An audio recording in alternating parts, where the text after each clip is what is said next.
An investigation is underway this morning, and the Jeremy Kyle show has been pulled off air indefinitely after a man who appeared on the programme died shortly after filming.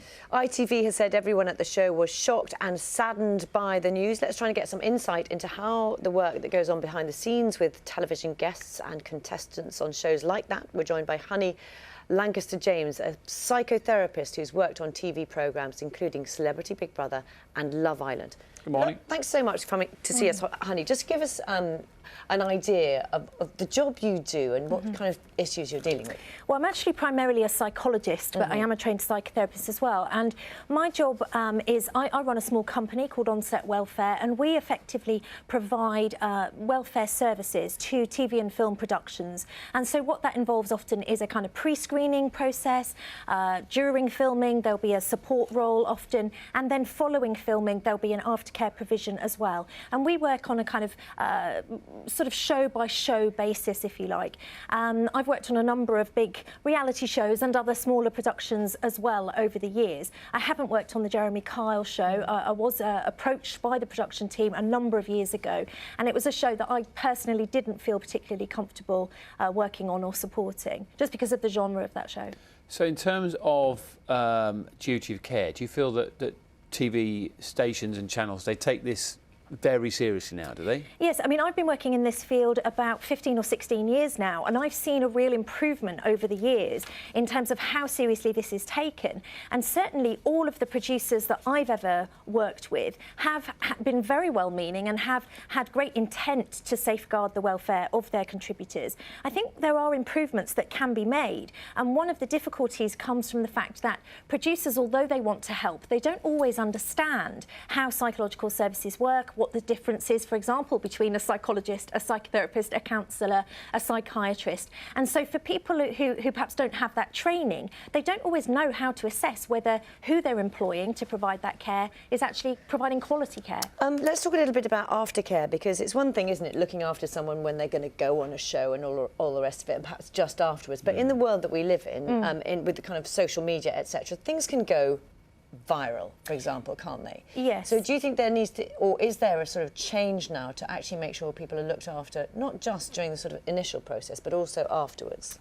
Yes, and that's probably one of the biggest changes that I've seen in this industry, is obviously the advent of social media. I know, for example, that the production company behind Love Island have said that they're going to put in place better training on how to manage that kind of thing. But I do think there are other improvements that can be made as well. So following somebody's role on a show, often if it's a big reality show like Love Island, people will be very keen to get more coverage and to get better sort of platforms, if you like. And so one of the problems is they don't always want to let producers know if they're struggling. So one of the changes that I try to make through my company is to say we will give our direct contact details to previous show contributors, so they don't have to tell the producers, and so they're not worried so much that a producer might think they shouldn't go on to another show, for example. The problem is as well, you know what telly's like, it could often be that there's that thing in TV where you tell everybody that they've been brilliant even if they haven't been brilliant, because actually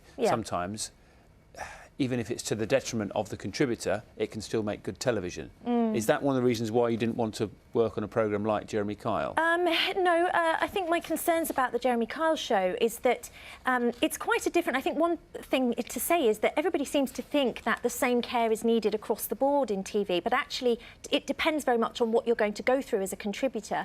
And one of the things about the Jeremy Kyle format is that it is specifically about taking people who are having difficulties in their lives, whether that's family conflict, addiction, mental health difficulties, and then really making that the focus of the entertainment show. And that's something that didn't sit easily with me, and it wasn't something I wanted to pursue as a show to work on. Whereas I think other shows, arguably, some people do want to go on those shows because they see an opportunity to create a platform or to create a media career. Whereas I think we can't really argue that there's any kind of potential gain for somebody going on a show like Jeremy Kyle, really, other than perhaps their friends and family and local community seeing everything everything that they're bringing onto the show. Thank you so much for joining us. Let me just tell you ITV's response as well. They've said, given the seriousness of this event, ITV's decided to suspend both the filming and the broadcasting of the Jeremy Kyle show with immediate effect in order to give it time to conduct a review of this episode of the show. So that's a response as well from ITV. Thank you very much, honey. It's really interesting. Yeah, really appreciate your time this morning. It's just gone 7:15. Good morning, if you just switched.